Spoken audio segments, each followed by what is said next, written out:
నమస్తే అండి. జగన్మోహన్ రెడ్డి గారి పైన వచ్చే ఎన్నికల నాటికి సుమారుగా 100 కేసులన్నా కూడా ఉండొచ్చు. సెంచరీ పూర్తి అవ్వచ్చు. ఎందుకు పర్యటనకు వెళ్తాడు. ప్రతి పర్యటన మీద కూడా ఇక్కడ అధికారులను ఇబ్బంది పెడుతున్నారు. పోలీసు యంత్రాంగాన్ని చులుం చూపిస్తున్నారు. పోలీసు యంత్రాంగం పైన అలా చేస్తున్నారు, ఇలా చేస్తున్నారు అని చెప్పేసి A1 గానో A2 గానో జగన్మోహన్ రెడ్డి గారి పైన కేసులు పెట్టడం, తన నాయకుల పైన కేసులు పెట్టడం ఇట్లాగా జరుగుతూ ఉంటుంది ఈ 4 సంవత్సరాలు రాబోయే అనేటటువంటి విధంగా. అయితే చంద్రబాబు గారి రాజకీయము, ఆయన ఎత్తుగడల గురించి రాజశేఖర రెడ్డి గారు గతంలో చెప్పేవారు. అసెంబ్లీలో కూడా బయట కూడా నేర చరిత్ర ఉన్నోడివి, దుర్మార్గుడివి, విధ్వంసకారివి ఇట్లాంటివన్నీ కూడా ఉపన్యాసాలు ఇస్తుంటారు కదా. మీరేమన్నా బాంబులు వేశారా లేదంటే ఏమన్నా మర్డర్లు చేశారా సార్ అని అడిగితే ఆ మాదిరిగా చేసుంటే బాగుండేదయ్యా. ఆయన ధర్నాల మీద కేసులు పెడుతుంటాడు, రాస్తారోకోలు చేస్తే కేసులు పెడుతుంటాడు, ప్రజల పక్షాన పోరాడితే దాని మీద కేసులు పెడుతుంటాడు. ఏమని పెడుతుంటాడు?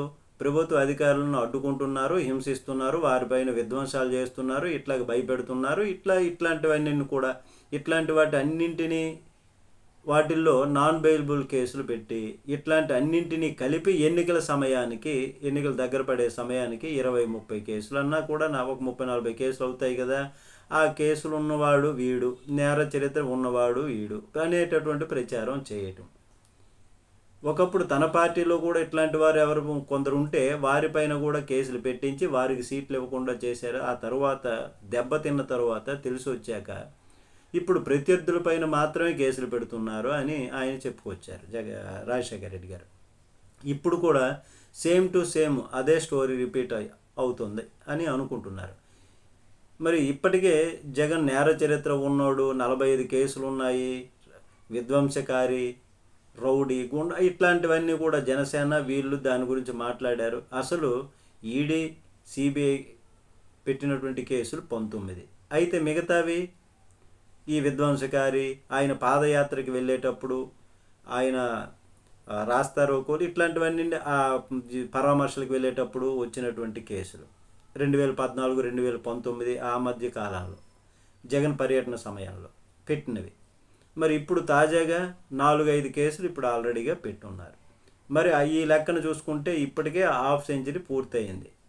ఇంకా రాబోయే 4 ఏళ్లలో ఆయన వెళ్ళినటువంటి ప్రతి చోట కేసులు పెడతారు. కాబట్టి దాదాపుగా సెంచరీ కేసులు పూర్తయ్యేటటువంటి పరిస్థితి కనిపిస్తుంది.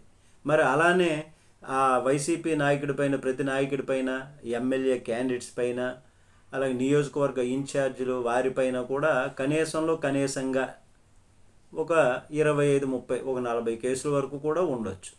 ఇలా చూసుకుంటే ఓవరాల్గా ఎన్నికలు దగ్గర పడే సమయానికి ఈనాడు, జ్యోతిలో ఇంకో 5-6 పేజీలు లేదా 5-6 పేపర్లు పెంచేసి అడిషనల్గా పెంచి కథనాలు రాయటం ప్రారంభిస్తారు. పార్ట్ 1, పార్ట్ 2, పార్ట్ 3 అనేటటువంటి విధంగా. అలానే టీవీ ఛానల్లోను, డిబేట్స్లోను ఇట్లాంటివన్నీ భాగం 1, భాగం 2గా ఆ నియోజకవర్గం, ఈ నియోజకవర్గం ఇలాగా నేర చరిత్ర, రక్త చరిత్ర ఉన్నోళ్ళు ఇట్లాంటి ప్రచారం.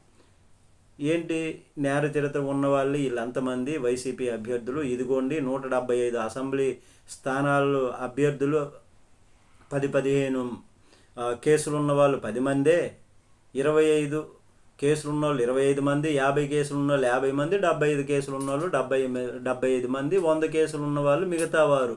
అసలు కేసులు లేని వాళ్ళు లేరు వైసీపీ పార్టీలో. కాబట్టి వైసీపీ నేర చరిత్ర కలిగినటువంటి పార్టీ, విధ్వంసకర పార్టీ. వాళ్ళు వస్తే సమాజం పాడైపోతుంది, విధ్వంసం అయిపోతుంది అనేటటువంటిది ఇట్లాంటి వాళ్ళు ఈ సమాజానికి అవసరమా అని చెప్పడానికే ఇప్పటి నుంచి ఈ ప్రిపరేషను అని ఇప్పుడు అందరూ భావిస్తున్నారు. దీనిపైన మీ కామెంట్ తెలియచేయండి. నమస్తే.